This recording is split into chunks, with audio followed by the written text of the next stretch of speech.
10 दिवसाची ट्रेनिंग पूर्ण करून आहो आले. त्यांच्यासाठी मी रात्री छान असं जेवण बनवलं. तुम्ही अगोदरच्या मिनी ब्लॉगमध्ये पाहिलं आहे. तर येताना आहो डीमार्टला गेले होते पोरांना थोडंसं खाऊ आणण्यासाठी. तर बाहेरला आम्ही तर काही देत नाही. तर येताना त्यांनी डीमार्टमधून मका आणली होती पॉपकॉर्नची.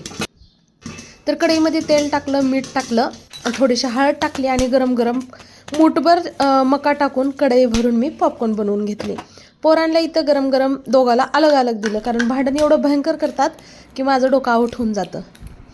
आणि मी काय केलं, एकदा याच्यातलं आणि एकदा त्याच्या बसलं असं खात होती. पण सम्राटला ते पटलं नाही की आई माझं खाते.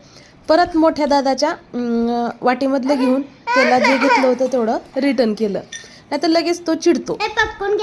तर बाहेरला देण्यापेक्षा आपण गरम गरम ताजं जसं जमल तसं घरचं येडवाकडं मी पोरांना खायला देते. बाहेरला देणं मी 100% टाळते. तर पोरांना पॉपकॉर्न खूप असे आवडले होते. मीही त्यांच्यासोबत गरम गरम पॉपकॉर्न खाऊन घेतलं आणि परत इथं चाललं होतं दोघाचं, माझं घेतलं तुझं घेतलं. हे बघा सम्राट कशी दादागिरी करतो. आहे तर फक्त 1.5-2 वर्षाचा, पण समर्थला अजिबात ऐकत नाही.